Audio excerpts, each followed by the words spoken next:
J'ai eu une période où vraiment je me demandais si j'avais fait le bon choix de reprendre mes études et est-ce que vraiment ce métier-là pouvait me convenir en fait complètement.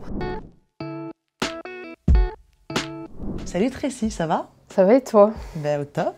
Alors toi Tracy, tu as 27 ans, tu es salariée chez Vinci Construction au poste de chargée d'application et données RH depuis septembre 2023, c'est ça? Oui, c'est ça. Ça consiste en quoi exactement ton job? Alors moi aujourd'hui je travaille principalement sur des sujets d'interface entre plusieurs outils et l'objectif c'est vraiment d'optimiser tous ces outils et tous ces flux de données pour que ça coule de source au niveau du service RH et que ça aussi soulage le métier purement RH, le gestionnaire de paye par exemple qui va faire la paye de A à Z et aussi l'administration du personnel de son salarié. Ça permet aussi normalement un gain de temps dans son métier de passer du format papier purement administratif comme on le faisait dans le temps à un ensemble de digitalisation. Ok, donc c'est tout sur digital?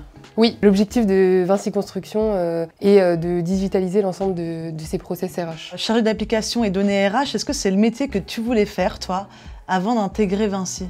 Pas forcément, non. Parce que quand j'ai intégré Vinci Construction, du coup en alternance, j'étais chargée d'application paye. Donc je faisais la même chose que je fais aujourd'hui, mais uniquement sur une des applications paye de Vinci Construction.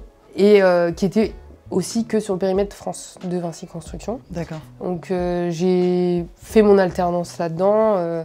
Parce qu'il y avait une partie de confort du fait que ce soit la paye et de mes expériences précédentes. À l'issue de mon apprentissage, alors il n'y avait pas de poste ouvert justement dans le service dans lequel j'étais. Okay. Et du coup, j'ai été accompagnée à ce moment-là par ma responsable pour voir quel poste au sein du groupe Vinci pourrait être susceptible de me plaire et si j'ai envie d'y aller, pourquoi pas proposer ma candidature. Et c'est ce qui s'est passé en fait sur le poste que j'occupe actuellement. Donc j'ai postulé simplement. J'ai été reçue par mes responsables actuels du coup. Et aujourd'hui, je travaille plus sur le même environnement. Qu'est-ce que tu as fait un peu avant et comment t'en es arrivé là? J'ai été gestionnaire de paye pendant 3 ans et demi. Ouais. Je faisais vraiment du métier purement RH, donc des fiches de paye tous les mois. J'ai fait plusieurs entreprises pour aussi changer d'environnement. Pourquoi tu as choisi l'alternance et pas de faire des stages, par exemple? Alors déjà, d'un point de vue personnel, c'est vrai que étant déjà dans le monde du travail, ça aurait été compliqué pour moi de repasser sur des études en initiale. Enfin, ça s'appelle en initiale, où on est tout le temps à l'école. Et il n'y a que des périodes de stage, c'était compliqué. Et pour l'aspect financier et pour l'aspect professionnel.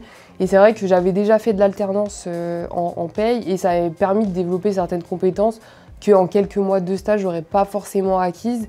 Et là, j'avais 2 ans. Du coup, je me suis dit, en fait, rien de mieux que pour me lancer aussi sur le marché du travail après, que de faire de l'alternance. Je pense que l'alternance, c'est le meilleur moyen de connaître un métier, de le parcourir et d'avoir une expérience concrète d'un métier. Complètement. On apprend énormément de choses à l'école, mais c'est vrai que quand on est sur des métiers très spécifiques comme la paye ou le SIRH, il y a la théorie et il y a la pratique qui est souvent très différente de la théorie. C'est bien d'avoir la théorie parce qu'on doit l'avoir, mais en fait, il faut aussi savoir s'adapter en entreprise. Et ça, c'est quelque chose qu'on ne nous apprend pas à l'école, qu'on apprend seulement en entreprise. En termes d'expérience, on t'a vite laissé autonome dans ce que tu faisais? Au début, on m'a laissé prendre mes marques quand même, m'adapter à l'environnement, à le comprendre et à l'acquérir surtout. Et c'est vrai qu'après, j'ai eu des petites responsabilités, à mon échelle en fait, c'est-à-dire que ma manager à l'époque a estimé que c'était le moment qu'elle pouvait me faire confiance et elle a commencé à me donner des sujets que je devais traiter en autonomie, toujours avec l'appui de quelqu'un de mon équipe. Pour pas non plus me laisser seule dans le grand bain. Mais c'est vrai qu'on m'a donné ces responsabilités-là qui sont aussi nécessaires pour moi, pour déjà me sentir utile et pour avoir l'impression de développer vraiment des compétences et de montrer aussi que je suis capable de faire ça en fait. On me donne un sujet, je suis capable de le traiter. La Tracy, début alternance, fin alternance, gros gap?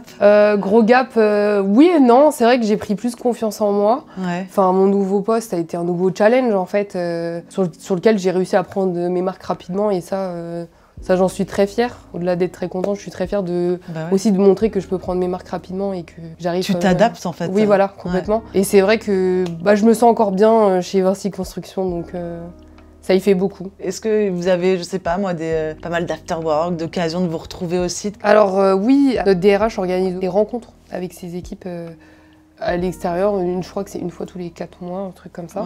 Où vraiment on fait des sorties tous ensemble. Donc avec aussi des gens avec lesquels on travaille pas au jour le jour. Et c'est vrai que ça permet aussi de sortir du contexte du bureau, même si la bonne entente est présente, et de voir d'autres choses. Après, c'est vrai que l'environnement de travail, il est aussi plaisant par rapport aux personnalités avec lesquelles on travaille. Ton alternance chez Vinci Construction, ça a été une expérience vachement importante dans ta vie, j'ai l'impression. Ouais, c'est vrai que là, je regrette pas du tout ce que j'ai fait. Je regrette pas mon parcours. Et je regrette surtout pas d'avoir intégré Vinci Construction. Et c'est vrai que là, aujourd'hui, je suis contente de la tournure que ma vie professionnelle a pris sur ces 2 dernières années. Tu te verrais où dans 10 ans, toi? Dans 10 ans? Franchement, j'en ai aucune idée, tout change trop vite. Et puis de toute façon, on s'en fiche parce que, en tout cas, chez Vinci, tu sais que si tu as envie de changer de voie, tu pourras le faire. C'est vrai qu'on change régulièrement d'entreprise au bout de quelques années. Et quand j'ai intégré Vinci Construction, je me suis dit que je vais faire le même schéma comme j'ai fait auparavant. Et là, je me dis, peut-être pas. Peut-être pas, mais en fait, je sais pas de quoi demain est fait. Ça se trouve, dans 2 ans, je suis plus là, comme ça se trouve, dans 10, je serai encore là, quoi. C'est l'avenir qui le dira, en fait, tout simplement. Bon, c'est super. Merci beaucoup, Tracy, c'était un super échange, en tout cas. Merci à toi.